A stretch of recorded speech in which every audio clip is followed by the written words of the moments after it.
Xin chào cô bác anh chị và các bạn. Hôm nay mình chia sẻ cách làm bánh bò nướng. Cách làm này thì mình làm một lần sẽ thành công ngay luôn á. Mà công thức này thì mình làm dễ lắm. Cô bác anh chị và các bạn thấy thích thì cùng vào bếp làm món bánh này nha. Nguyên liệu mình chuẩn bị ở đây thì mình có 100g bột năng, 80g đường. Đường này thì mình mua loại đường nâu. Ở bên này không có đường thốt nốt á, cho nên là mình dùng đường nâu. 80g nước cốt dừa, 5g bột mì đa dụng, 2g bột baking powder, 3g men khô, 2 cái trứng gà, 5g dầu ăn, một tí xíu siêu muối, một muỗng nước lạnh. Tí xíu nữa thì mình sẽ kích hoạt men. Thành phần nguyên liệu thì mình sẽ để bên dưới video trong phần mô tả để cho cô bác anh chị dễ tham khảo nha.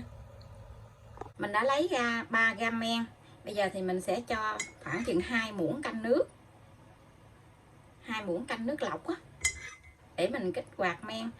Nước này thì nó hơi ấm ấm thôi.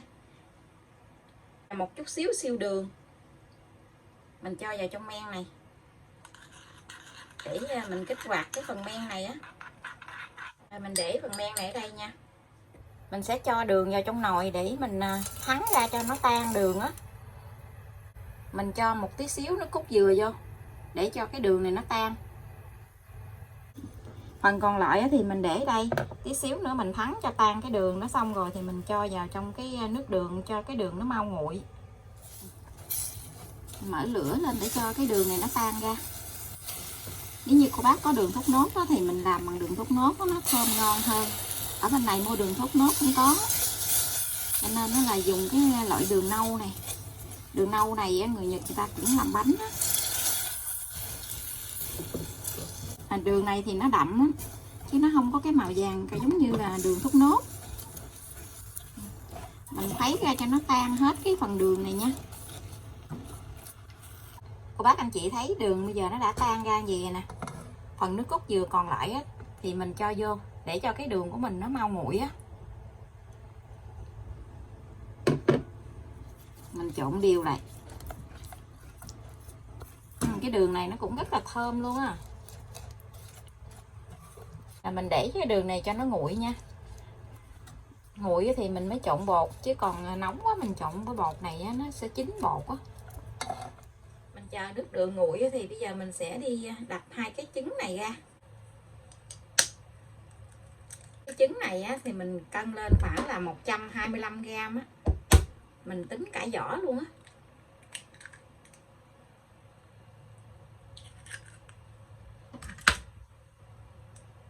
Mình cho bột vào trong tô để mình trộn.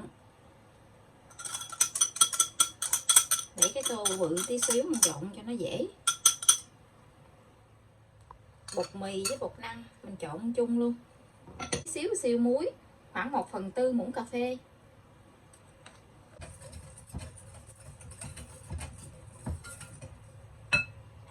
Dầu ăn với lại bột nổi baking powder thì mình để ở đây, tí xíu nữa thì mình mới cho vô sau nha.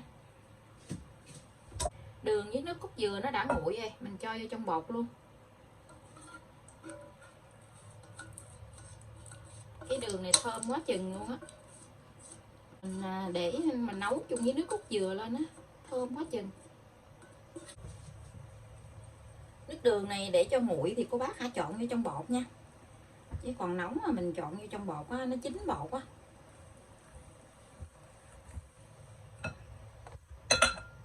Trứng này thì mình cũng cho vô trong bột luôn.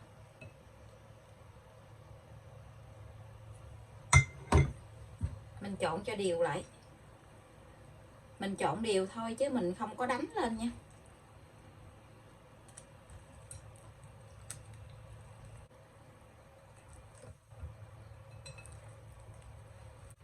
Khi mình trộn đều lại vậy rồi thì mình sẽ cho men vô. Men bây giờ kích hoạt nó nổi lên gì nè.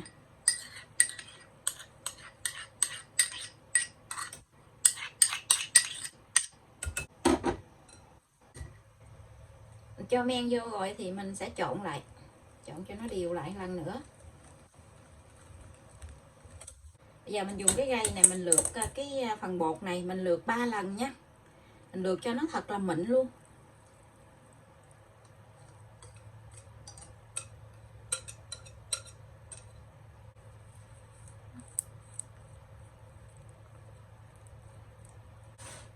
chỉ cho qua mình lượt lại nữa.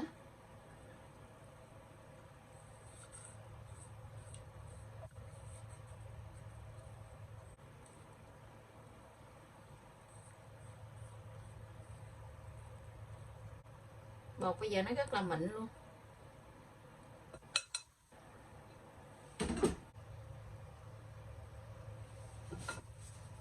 Mình lượt xong rồi thì mình sẽ lấy cái màng bọc thực phẩm á, mình đậy lại, mình ủ bột 1 tiếng nha. Mình đậy kín lại. Bột của mình đã ủ được 50 phút rồi nè. Bây giờ thì mình chuẩn bị khuôn. Khuôn ở đây á, thì mình sẽ thoa một lớp dầu, mình mở lò nướng lên để cho cái lò nó nóng. Đồng thời thì mình cũng để cái khuôn này vô trong cái lò nướng cho nó nóng luôn nha. Để nó nóng trước 10 phút á. Bột của mình đã ủ được 1 tiếng rồi. Bây giờ thì mình sẽ đi trộn cái bột baking powder với lại dầu ăn vô. Dầu ăn á, thì mình cho vô trước nè. Khi cô bác có dầu dừa thì mình cho dầu dừa nó thơm ngon hơn nha. Ở bên này mình không có dầu dừa cho nên là mình dùng dầu ăn. Để mình trộn lại cho nó đều. Sau cùng thì mình sẽ cho cái bột baking powder vô. Bột baking powder này á, thì mình cho vô là mình nướng liền nha. Mình để qua cái gây gì nè, để cái bột của nó có lợn cợn á, thì nó sẽ rớt, nó nhuyễn hơn. Rồi mình trộn đều lại.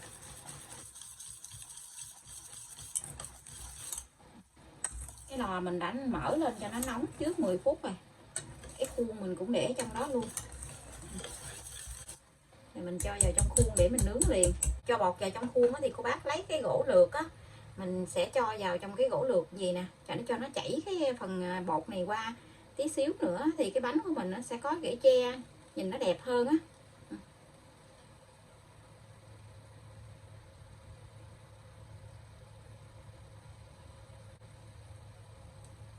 Cái gỗ thưa thưa gì nè, mình cho vô.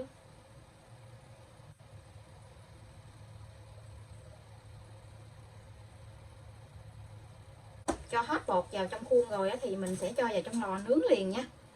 Lò nướng của mình có 3 ngăn thì mình cho ở ngăn thứ 3, tức là ngăn dưới luôn á. Mình đậy nắp lò lại. Bánh này thì mình sẽ nướng 2 lần lửa. Lần thứ nhất thì mình sẽ nướng là 170 độ C, mở 2 lửa, thời gian nướng là 15 phút. Sau 15 phút thì mình sẽ hạ lửa xuống còn 140 độ C, mình nướng từ 25 tới 30 phút nữa. Bánh mình bây giờ đã nướng xong rồi cô bác anh chị, mình để cái bánh ở trong lò thêm 2 phút nữa thì mình hãy lấy ra nha. Giờ mình lấy cái bánh mình ra. Nhìn cái bánh nè, rất là đẹp luôn á, vàng luôn. Mình sẽ lật úp cái bánh xuống nha. Lấy cái vỉ vậy nè, mình lật úp cái bánh xuống. Tí xíu nữa thì mình hãy lấy ra. Cái bánh của mình đã nguội rồi, mình lấy ra cái bánh ra.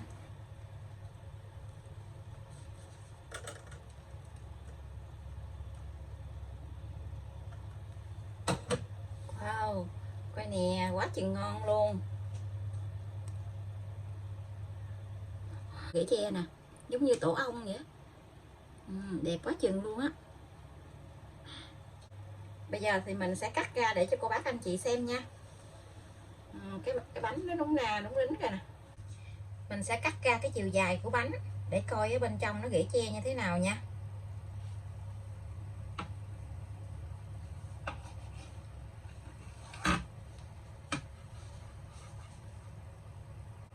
Quá chừng ngon luôn.